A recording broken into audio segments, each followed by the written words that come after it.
भारतासारख्या देशात डॉक्टर होणं म्हणजे एका मोठ्या युद्धात उतरल्यासारखं आहे।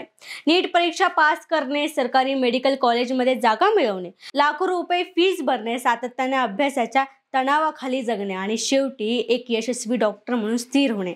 हा प्रवास खरंच सर्वांसाठी शक्य आहे का? दरवर्षी 20 ते 25 लाख विद्यार्थी नीट परीक्षा देतात, पण त्यापैकी फक्त मोजकेच सरकारी जागा मिळवतात। उरलेल्या विद्यार्थ्यांसाठी पर्याय कोणते?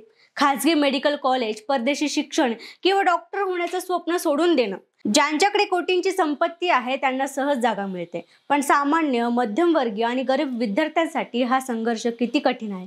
नमस्कार, मी दिव्या आणि तुम्ही पाहताय सत्य पे सत्ता, म्हणजे थोडक्यात पण महत्त्वाचं। डॉक्टर हा फक्त व्यवसाय नाही, तर तो समाजातील सर्वात प्रतिष्ठित आणि जबाबदारीचा पेशा मानला जातो। प्रत्येक पालकाचं स्वप्न असतं की त्यांचा मुलगा किंवा मुलगी डॉक्टर व्हावं।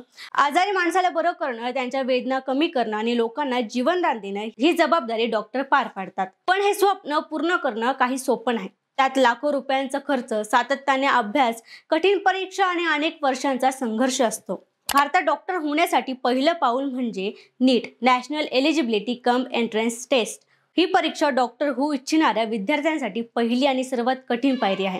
दरवर्षी 20 ते 25 लाख विद्यार्थी ही परीक्षा देतात, पण फक्त काही हजार विद्यार्थ्यांना सरकारी मेडिकल कॉलेजमध्ये प्रवेश मिळतो। इथे यशस्वी होण्यासाठी विद्यार्थ्यांना 12वी पास झाल्यापासूनच 12 ते 14 तास अभ्यास करावा लागतो। स्पर्धा इतकी तीव्र आहे की एका गुणामुळे देखील विद्यार्थी सरकारी जागेपासून वंचित राहू शकतात आणि मग त्यांना खासगी कॉलेजच्या भरमसाठ फीचा सामना करावा लागतो। सरकारी मेडिकल कॉलेजमध्ये शिक्षणाचा खर्च तुलनेने खूपच कमी असतो, जिथे 50 ते 2 लाख रुपये दरवर्षी फीस असते।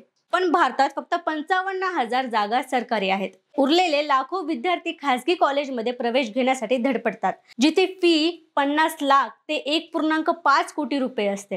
काही महाविद्यालयांमध्ये तर डोनेशन स्वरूपात 2 ते 5 कोटी रुपये द्यावे लागतात। त्यामुळे गरीब आणि मध्यमवर्गीय कुटुंबामधील अनेक हुशार विद्यार्थी डॉक्टर होण्याचं स्वप्न अपूर्ण ठेवतात। डॉक्टर होण्यासाठी केवळ पैसा नाही, तर 10 ते 12 वर्षाचा संघर्ष करावा लागतो। MBBS हे 5.5 वर्षाचा कोर्स असतो। त्यानंतर स्पेशलायझेशन करायचं असेल तर अजून 3 ते 5 वर्ष लागतात।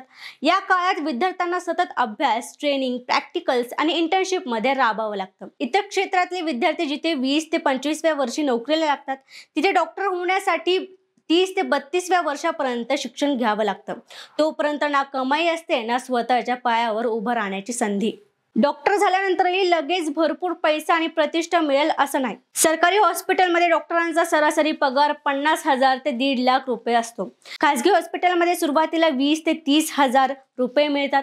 मोठ्या शहरांमध्ये नोकरी मिळवण्यासाठी ओळखी लागतात आणि ग्रामीण भागात गेल्यास सोयी सुविधांचा अभाव असतो। त्यामुळे अनेक डॉक्टर 10-15 वर्ष संघर्ष करत असतात, मगच त्यांना श्रेय मिळतं। भारतातील खासगी कॉलेजच्या तुलनेत परदेशातील शिक्षण स्वस्त असतं, म्हणूनच हजारो विद्यार्थी रशिया, युक्रेन, चीन, फिलिपिन्स, जॉर्जिया, कझाकिस्तान यासारख्या देशांमध्ये MBBS करण्यासाठी जातात। तिथे शिक्षणाचा खर्च 20 ते 30 लाख असतो, पण तिथून शिक्षण पूर्ण करून भारतात परत येणं हे एका वेगळ्या संघर्षाला तोंड देण्यासारखं आहे।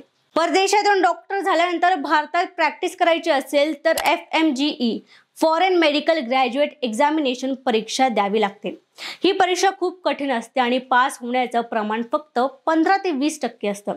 म्हणजे 100 पैकी फक्त 15 ते 20 परदेशी डॉक्टर भारतात काम करू शकतात आणि बाकीच्या विद्यार्थ्यांचे लाखो रुपये आणि वर्ष वाया जातात। भारतात डॉक्टर होणं म्हणजे एक दीर्घकालीन गुंतवणूक आहे, पण त्याचा मोबदला लगेच मिळत नाही। इतकी मेहनत, पैसा आणि वेळ खर्च केल्यानंतरही अनेक डॉक्टरांना खासगी प्रॅक्टिस करावी लागते। हॉस्पिटलमध्ये कमी पगारावर काम करावं लागतं किंवा परदेशात जाण्याचा विचार करावा लागतो। यामुळे बरेच डॉक्टर कॅनडा, अमेरिका, लंडन किंवा गल्फ देशांमध्ये जातात, कारण तिथे चांगला पगार आणि जीवनशैली असते। भारतात डॉक्टरी शिक्षण सर्वसामान्यांसाठी स्वस्त आणि सोपं करण्याची गरज आहे। अधिक सरकारी कॉलेज सुरू केली पाहिजे।